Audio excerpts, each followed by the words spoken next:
En un hecho sin precedentes, la Fiscalía de los Estados Unidos para el Distrito de Columbia ha iniciado una investigación criminal contra el presidente de la Reserva Federal, Jerome Powell. El caso se centra en la presunta falta de veracidad en su testimonio ante el Congreso sobre la costosa remodelación de la sede principal del Banco Central. En las últimas horas, la Reserva Federal difundió un video inusual. En él, Jerome Powell, presidente del Banco Central más poderoso del mundo, mira a cámara y pronuncia una frase que ha encendido todas las alarmas en Washington y en los mercados internacionales. Esto es un acto de intimidación. No es una declaración improvisada, no es una filtración anónima. Es un mensaje oficial, difundido por la propia Reserva Federal. Good evening. On Friday, the Department of Justice served the Federal Reserve with grand jury subpoenas, threatening a criminal indictment related to my testimony before the Senate Banking Committee last June. That testimony concerned in part a multi-year project. Desde ese momento, una pregunta domina el debate político y financiero.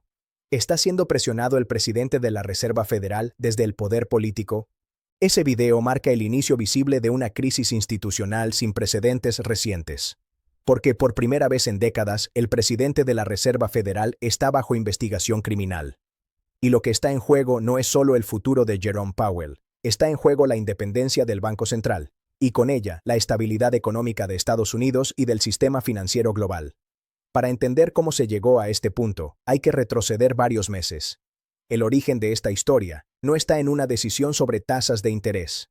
Está en un edificio. O, más exactamente, en dos edificios históricos situados en el corazón de Washington, D.C., los edificios Eccles y Central, sede principal de la Reserva Federal. La institución aprobó un ambicioso proyecto de renovación cuyo coste estimado asciende a $2.500 millones. Según la Reserva Federal, se trata de una obra necesaria. Edificios antiguos. Infraestructura obsoleta. Problemas estructurales acumulados durante décadas. Sistemas que ya no cumplen con los estándares actuales de seguridad y eficiencia. Jerome Powell ha defendido desde el inicio que la remodelación responde a criterios técnicos y funcionales. Pero esa explicación no convenció a todos. En un contexto de inflación, subida del coste de vida y presión sobre las finanzas familiares, varios legisladores comenzaron a cuestionar el proyecto.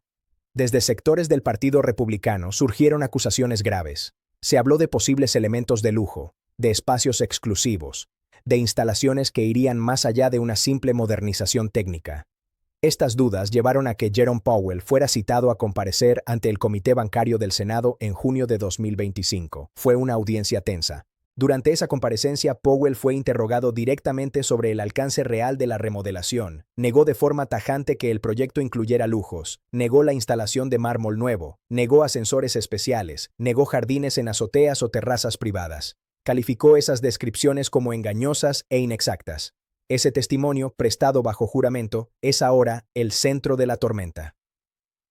La Fiscalía de Estados Unidos para el Distrito de Columbia ha abierto una investigación criminal para determinar si Jerome Powell mintió al Congreso.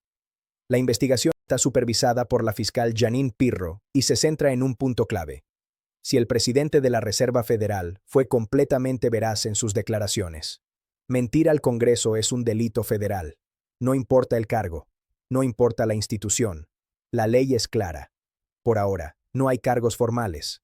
Pero la sola apertura de la investigación ha sido suficiente para provocar una reacción en cadena. El mensaje difundido por la Reserva Federal no fue defensivo en el sentido tradicional. Fue político en el sentido institucional. Jerome Powell no se limitó a negar las acusaciones. Afirmó que la investigación es un acto de intimidación. Según Powell, el problema no es la remodelación. El problema es la política monetaria.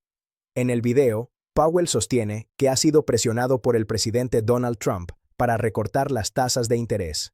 Presiones que, según él, han sido constantes. Powell asegura que se ha negado a ceder porque considera que las decisiones del Banco Central deben basarse en datos económicos, no en intereses políticos. Y lanza una advertencia que ha resonado con fuerza. La cuestión, dice Powell, es si la Reserva Federal seguirá siendo independiente o si la política monetaria será dirigida por la presión y la intimidación. Ese mensaje tuvo un impacto inmediato.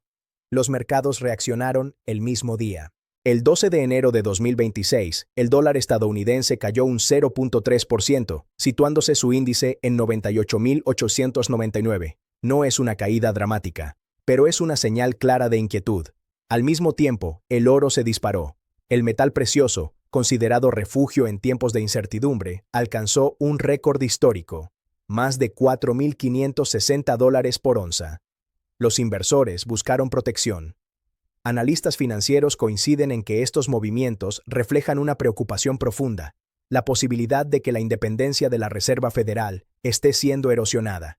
Y cuando la Fed pierde credibilidad, el impacto no se queda en Wall Street, se traslada a la economía real, a las hipotecas, a los préstamos, a las tarjetas de crédito, al precio de los alimentos, al coste del combustible. La política monetaria afecta a millones de hogares. Por eso, el caso no tardó en provocar una reacción política intensa, y, de forma llamativa, desde ambos partidos. Desde el Partido Republicano, el senador Tom Tillis expresó su alarma por las implicaciones institucionales del caso.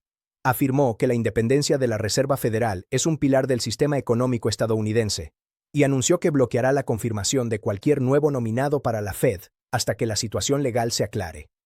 Desde el Partido Demócrata, el tono fue aún más duro. Chuck Schumer calificó la investigación como un asalto a la independencia del Banco Central. Elizabeth Warren habló de un uso político del Departamento de Justicia y advirtió sobre el peligro de sentar un precedente que permita presionar a la Fed desde el Poder Ejecutivo. Mark Warner centró su advertencia en las consecuencias económicas. Señaló que la incertidumbre institucional puede encarecer el crédito y dificultar que las familias cubran gastos básicos. Mientras tanto, el calendario político añade tensión al escenario. El mandato de Jerome Powell como presidente de la Reserva Federal expira en mayo de 2026. El presidente Trump ha indicado que tiene en mente un reemplazo alineado con su visión económica. Aunque públicamente asegura no tener conocimiento de la investigación, sus declaraciones no han disipado las sospechas. La coincidencia temporal entre la investigación y el final del mandato de Powell ha intensificado el debate. ¿Se trata de una investigación legítima o de una herramienta de presión política? Más allá de las intenciones, el caso plantea un dilema de fondo. La Reserva Federal fue diseñada para ser independiente del poder político. Esa independencia es clave para la confianza de los mercados y de los socios internacionales de Estados Unidos. Si esa independencia se ve comprometida, las consecuencias pueden ser profundas, no solo para Estados Unidos, para la economía global. Por ahora, el caso sigue abierto y las incógnitas superan a las respuestas. La Fiscalía deberá determinar si existió delito o si la investigación se queda en el terreno político e institucional. El Congreso continuará observando cada paso, y los mercados seguirán reaccionando ante cualquier señal que apunte a una pérdida de independencia de la Reserva Federal. Más allá del desenlace judicial, este episodio deja una advertencia clara. Cuando la política y la política monetaria entran en conflicto, las consecuencias no se limitan a los despachos de Washington. Se trasladan a los mercados, a la economía real y, finalmente, a los hogares de millones de ciudadanos. La investigación contra el presidente de la Reserva Federal no es solo un asunto legal. Es una prueba para la solidez de las instituciones, para el equilibrio de poderes y para la credibilidad del sistema financiero estadounidense. En los próximos días sabremos si este caso se convierte en un precedente histórico o en una señal de hasta dónde pueden llegar las tensiones entre el poder político y el Banco Central. Seguiremos atentos, y tú tienes que ser el primero en saberlo. Suscríbete a este canal, activa todas las notificaciones, comparte esta noticia y dale un like. El reloj sigue corriendo, la noticia no para, y nosotros tampoco. Haz clic en suscribirse, nos vemos en la próxima noticia.